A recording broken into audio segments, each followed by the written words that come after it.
आप देख रहे हैं रोशन पाकिस्तान न्यूज। अदलिया को टारगेट करके मिलान करने की कोई कोशिश की गई है। आज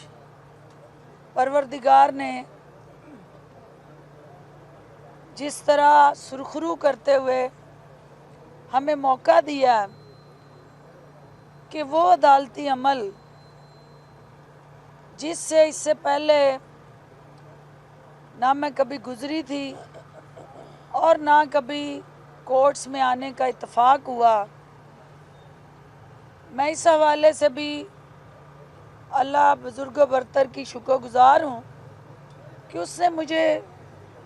इस अदालती सिस्टम के साथ जुड़े हक़ाइक़ जो हैं उनसे आगाही हासिल होने का मौका मिला और दिया, जिसमें साइलीन की जो ज़रूरियात हैं, मुश्किलात हैं, जो वकला हज़रात के चैलेंजेस हैं, और फिर इस कोर्ट में जो डिस्ट्रिक्ट कोर्ट है, इस्लामाबाद हाई कोर्ट है, इसको जो वसाइल की कमी का सामना है, प्रॉपर इंफ्रास्ट्रक्चर नहीं है, वो तमाम हकूमती सपोर्ट और फैसिलिटेशन जो इन अदारों को अपने कानून के मुताबिक फ़राइज़ की अदायगी के लिए ज़रूरी हैं, उसकी अदम दस्तयाबी है। मैं समझती हूँ कि परवरदिगार ने वज़ीर आज़म इमरान ख़ान को ये एज़ाज़ देना है, जब से इस्लामाबाद बना है ये मसला जो है 72 साल का यहाँ डिस्ट्रिक्ट कोर्ट्स और हाई कोर्ट के साथ जुड़ा, क्योंकि हाई कोर्ट बाद में बनी, डिस्ट्रिक्ट कोर्ट थी। जिसने भी इस मास्टर प्लान को बनाया उस वक्त ये तरजीहात उन्होंने अपने सामने वाज़िया नहीं की, और उस मास्टर प्लान में ये फुकदान रहा कि जो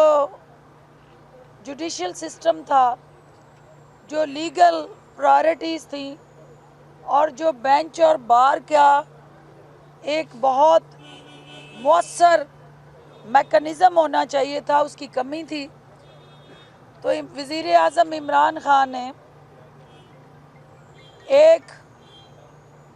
very well notable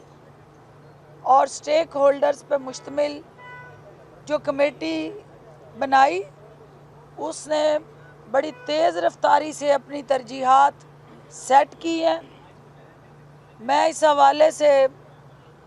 district bar association, Islamabad high court bar association और हमारी जो आपकी बार एसोसिएशंस के स्टेक होल्डर्स हैं, सुप्रीम कोर्ट बार एसोसिएशन समेत, उन तमाम की शुक्रगुजार हूँ कि उन्होंने इन तमाम मसाइल के तदारक के लिए साइलीन और वकला को इकट्ठे एक नज़र से देखते हुए जो हकूमती एक वे फॉरवर्ड बनाया है, उसमें इंशाल्लाह इनकी दी हुई रिकमेंडेशन पे हम अमल करेंगे, और उन साइलीन को जो असल सबसे बड़े जो स्टेक होल्डर हैं, हम स्टेक होल्डर हैं, उनकी ज़रूरियात को एड्रेस करना हमारी ज़िम्मेदारी है। इंशाल्लाह जो वकला के साथ बैठ के, बार एसोसिएशन के साथ बैठ के एक वे फॉरवर्ड बना है, और उसमें इस्लामाबाद हाई कोर्ट के चीफ जस्टिस साहब का बड़ा अहम किरदार है।